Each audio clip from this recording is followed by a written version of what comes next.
Hello everyone, তোমরা সবাই কেমন আছো? আশা করি সবাই ভালো আছো, সুস্থ আছো। তো আজকে সকাল থেকে দেখো আমি কী করলাম। এখন চান টান সেরে এসেছি, দিয়ে এসে পরে একটু বসলাম।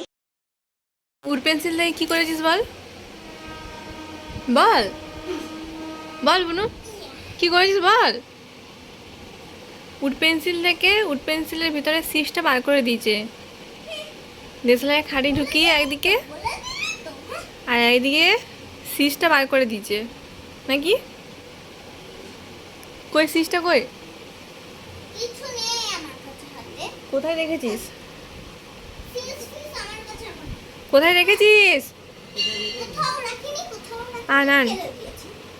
ফেলে দিয়েছিস? নষ্ট করে দিলি? আর পেন্সিলটা কই? উড পেন্সিলটা কই? আর পাইনি, আর নেই। পেন্সিলটা কই? হ্যাঁ পেন্সিলটা আন। তোর মাটা উপর দিকে পড়েছিল, নিচ থেকে নামিয়ে দেখা করবো।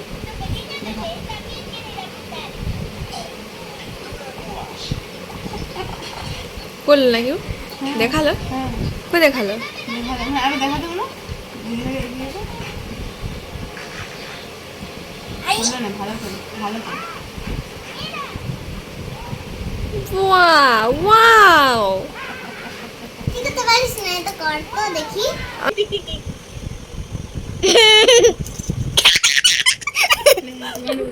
চলে গেছে নিচে।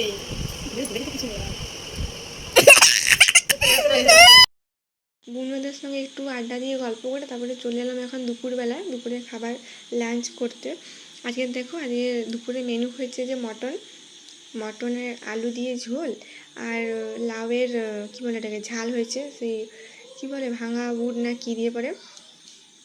তো দেখো খেতে বসে আমি একটা মটনের একটা ওই যে যেটা হাড়ের মতো থাকে না, ভিতরে মাংস থাকে, ওইটা আমি পেয়েছি। তো ওটা মানে ভিতরে মাংসটা থাকে তেল তেল, ওটা খেতে কিন্তু খুব ভালো লাগে।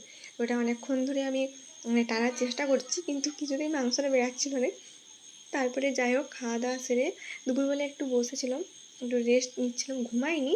তারপরে বিকালবেলা এখন ছাদে এলাম। আর একটা দুঃখের কথা কী বলতো, আজকে আমি ঘর চলে যাবো, মানে শ্বশুর ঘর চলে যাবো। এই দেখো এখন রেডি হয়ে গেছি, এখন বাজে 5:30। তো টোটো আসবে বললো একটু পরেই, ওই জন্য রেডি হয়ে বসেছিলাম। দিয়ে মায়ের এই যে চা দিয়ে গেলো, চায়ের সঙ্গে বিস্কুট আর পাঁপড় গরম গরম।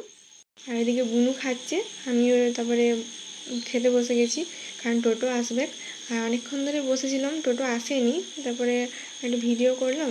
তো যেখানে ছোটো থেকে মানুষ হয়েছি, মানে একদিন সব মেয়েদেরকে যেখানে মানুষ হয় ছোটো থেকে, সব আপনজন সবাইকে ছেড়ে সব কিছু মানে নিজের সব কিছু জিনিস, নিজের কাছের মানুষ, নিজের সব চেনা জিনিস, নিজের জায়গা, রাস্তাঘাট সব কিছু ছেড়ে একদিন মানে পরের ঘরে যেতেই হবে।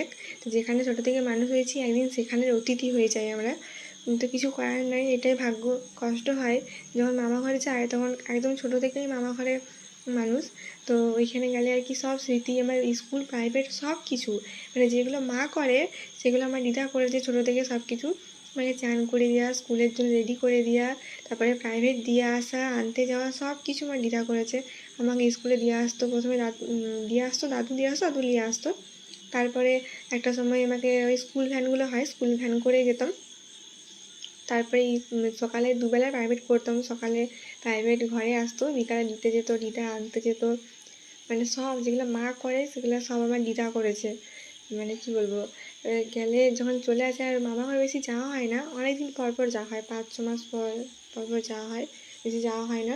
আর যেহেতু আমার বাপের ঘর কাছে, মানে এক গ্রামেই, এ পাড়া ওই পাড়া, তো এখানে তো যাই, প্রায়ই যাই, মানে সকালে গেলাম রাত্রে চলে এলাম, কিন্তু মামা ঘর অনেকদিন পর পর যাওয়া হয়।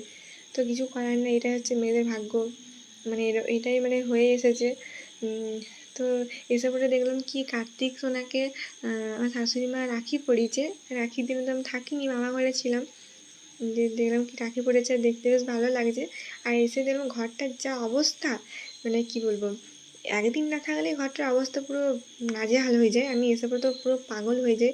আর এটা তো 3 দিন থাকিনি, দিয়ে এসে আবার ঘরটার সব পরিষ্কার করলাম, ঝাড়লাম, এখনও অনেক বাকি আছে, পুজোর আগে একবার ঝাড়বো।